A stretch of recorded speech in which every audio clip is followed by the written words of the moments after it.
ನಮಸ್ತೆ ಮಂಡ್ಯದ ದಿನಕ್ಕೊಂದು ಕಥೆ ಈ ಸರಣಿಯಲ್ಲಿ ಈ ದಿನ ನನಗೆ ಕತೆ ಹೇಳುವ ಅವಕಾಶವನ್ನು ಕೊಟ್ಟಿದ್ದಾರೆ.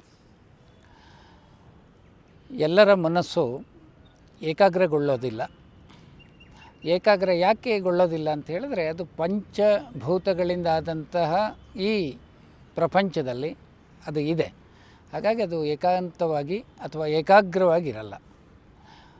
ಒಬ್ಬರು ಸ್ವಾಮೀಜಿಗಳ ಹತ್ರ, ಒಬ್ಬರು ಸಂತರ ಹತ್ರ ಒಬ್ಬರು ಹೋಗ್ತಾರೆ. ಸ್ವಾಮೀಜಿ, ನನ್ನ ಮನಸ್ಸನ್ನು ಏಕಾಗ್ರಗೊಳಿಸ್ಕೋಬೇಕು, ನನ್ನ ಮನಸ್ಸು ಯಾವಾಗಲೂ ಕ್ಷೋಭೆಯಿಂದ ಅಲುಗಾಡ್ತಾ ಇರುತ್ತೆ, ಅದನ್ನು ತಿಳಿಗೊಳಿಸ್ಕೊಳ್ಳೋದು ಹೇಗೆ ಅಂತ. ಸ್ವಾಮೀಜಿ ಅಂತಾರೆ, ಬಹಳ ಸುಲಭ ಅಂತಾರೆ. ಹೇಗೆ? ತಗೋ ಅಂತ ಹೇಳಿ ಒಂದು ಕೊಡ ಕೊಡ್ತಾರೆ. ಈ ಕೊಡದಲ್ಲಿ ಪಕ್ಕದಲ್ಲಿರುವಂತಹ ಬಗ್ಗಡದ ನೀರು, ಅಂದರೆ ಅಲ್ಲಿ ಹರಿತಾ ಇರುವಂತಹ ಕೆಸರಿನ ನೀರನ್ನು ತುಂಬ್ಕೊಂಡು ಬಾ ಅಂತಾರೆ. ಅವನು ತುಂಬ್ಕೊಂಡು ಬರ್ತಾನೆ. ನೋಡಿ, ಈ ಕೊಡ ನೀಡು, ಈ ಕೊಡ ತಿಳಿಯಾಗತ್ತೆ, ಇದು ತಿಳಿಯಾಗೋವರೆಗೂ ನೀನು ನೋಡ್ತಾ ಕೂತಿರೋ, ಇದನ್ನು ಅಲುಗಾಡಿಸ್ಬೇಡ ಅಂತ ಹೇಳ್ತಾರೆ. ಅವನು ಕಾಯ್ಕೊಂಡು ಕೂತಿರ್ತಾನೆ ಏಕಾಗ್ರವಾಗಿ. ತಿಳಿಯಾಗತ್ತೆ. ಇನ್ನೇನು ಎಲ್ಲ ತಿಳಿಯಾಗಬೇಕು. ಸ್ವಾಮೀಜಿ ಬಂದು ಅದನ್ನು ಅಲುಗಾಡಿಸಿ ಮತ್ತೆ ಹೋಗ್ತಾರೆ.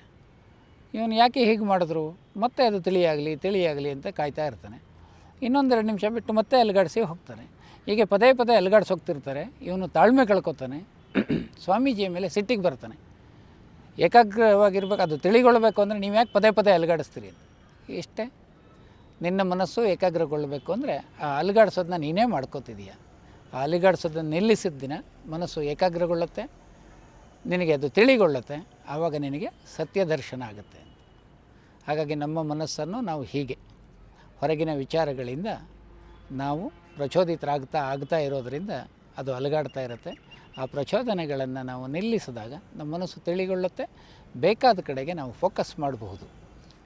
ಇದಿಷ್ಟೇ, ಎಲ್ಲರ ಮನಸ್ಸನ್ನು ತಿಳಿಗೊಳಿಸಿಕೊಳ್ಳುವ ಶಕ್ತಿ ನಮ್ಮ ಹತ್ರನೇ ಇದೆ. ಹಾಗಾಗಿ ತಿಳಿಗೊಳಿಸ್ಕೊಳ್ಳಿ, ತಿಳುವಳಿಕೆಯನ್ನು ಬೆಳೆಸ್ಕೊಳ್ಳಿ. ನಮಸ್ಕಾರ.